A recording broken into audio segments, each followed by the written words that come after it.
بسم الله الرحمن الرحيم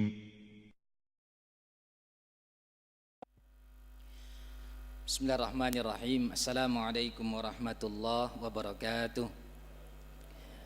Alhamdulillah wassalatu wassalamu ala man la nabiyya ba'da wa ala alihi wa ashabihi wa mawalah.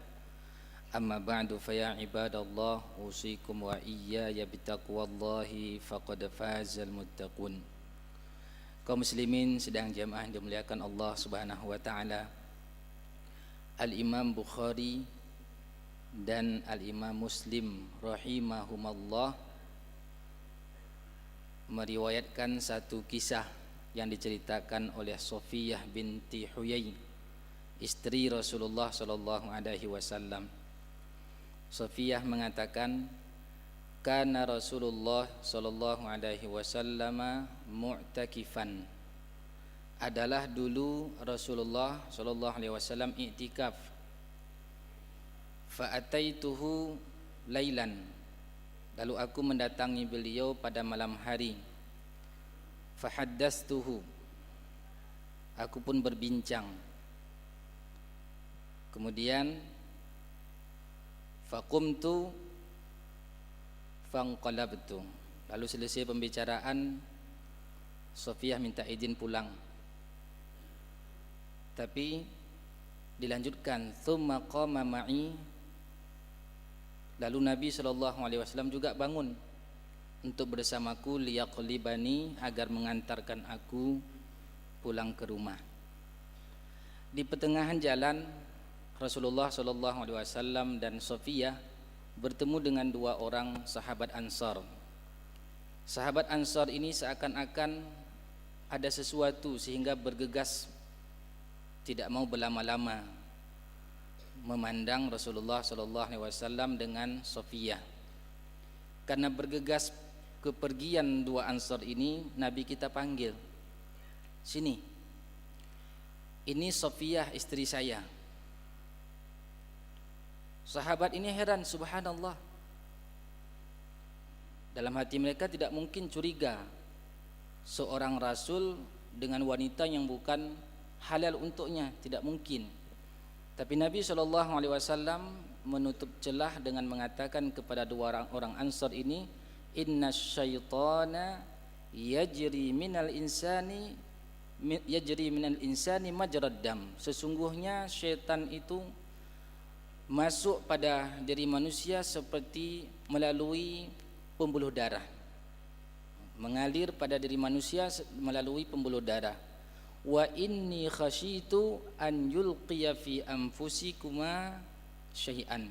Dan aku khawatir, kata Nabi SAW, syaitan memasukkan sesuatu buruk-buruk sangka pada diri kalian berdua.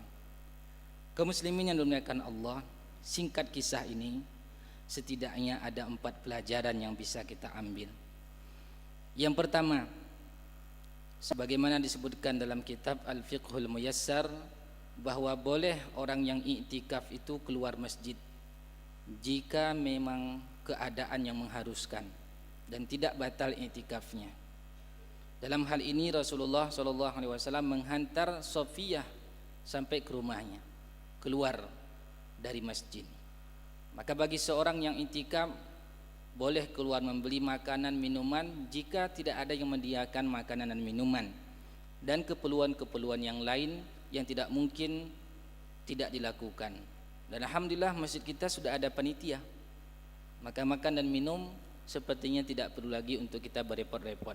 Yang kedua, pelajarannya adalah Rasulullah SAW tipe suami yang romantis, dan ini beliau buktikan dengan tidak membiarkan sang istri pergi seorang diri ke rumahnya. Pelajaran penting bagi setiap para suami. Kadang-kadang suami malu mengantar istrinya untuk ikut pengajian. Sangat jarang kadang-kadang suami mengantar istrinya pergi ke tempat kerja. Rasulullah SAW seakan-akan menitipkan pesan kepada para suami, perhatikan itu istri. Jangan nanti istri sendiri pergi, suami pergi sendiri, sehingga ketika istri terus dengan seorang dirinya pergi ke kantor, ke tempat kerja, ada laki-laki yang mata keranjang atau hidung belang, buaya darat, dia tidak menganggap ini wanita punya suami karena pergi seorang diri, dipancinglah. Tapi kalau seorang suami selalu menghantar istrinya, jika itu memungkinkan, maka orang-orang tidak akan berani, oh si fulanah sudah punya suami. Rasulullah SAW seakan-akan menitip pesan kepada kita semua dalam kondisi i'tikaf sekalipun, wanita itu didampingi oleh suaminya. Dan dalam Al-Quran berbicara tentang puasa mulai ayat 183 sampai 187 surah Al-Baqarah, dititipkan juga pesan tentang keluarga. Tepatnya pada ayat 187 Allah sebutkan hunna libasul lakum wa antum libasul lahun. Wanita itu pakaian bagi laki-laki dan laki-laki pakaian bagi wanita. Dalam kitab Liyadabbaru Ayati disebutkan setidaknya 3 fungsi pakaian. Yang pertama al-qurbu, pakaian itu dekat dengan kulit, tidak terpisah. Maka wanita, laki, perempuan, suami, istri itu tidak pisah jauh. Jangankan 1 minggu berpisah, 1 hari pun tak bertemu bagaikan setahun rasanya. Tapi kalau ada pasangan sudah 1 tahun pun tidak bertemu, biasa saja dia, maka tidak berfungsi pakaiannya, tidak ada kedekatan. Kemudian yang kedua, fungsi pakaian itu adalah al-wiqayah, sebagai penjaga, yasturul aurah, yang menutupi aurat. Maka pasangan suami istri fungsinya saling menutupi kekurangan-kekurangan pasangan.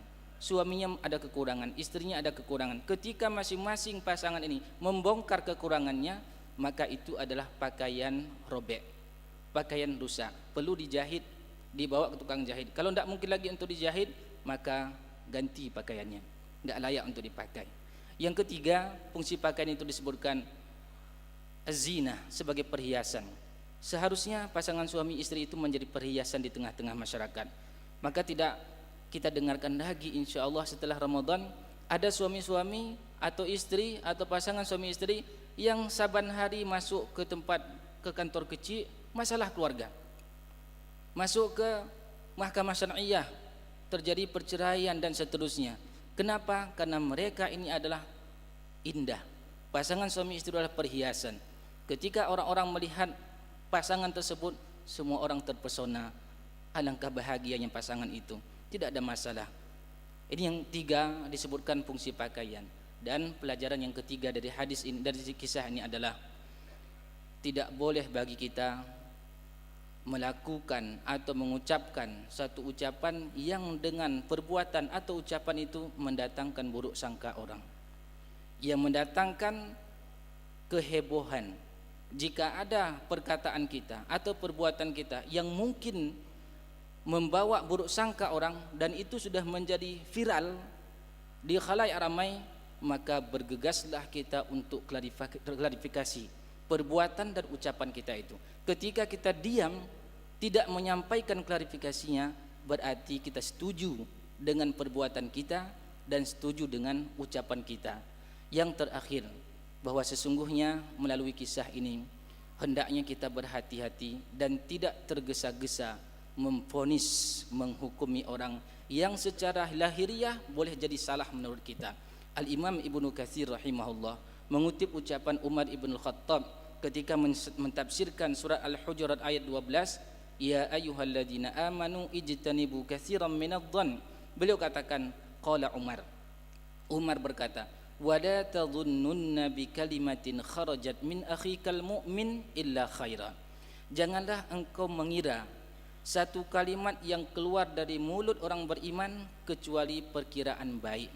Wa anta tajidulaha fil khairi mahmala, dan engkau memiliki peluang untuk bisa menerjemahkan sebaik-baik terjemahan ucapan.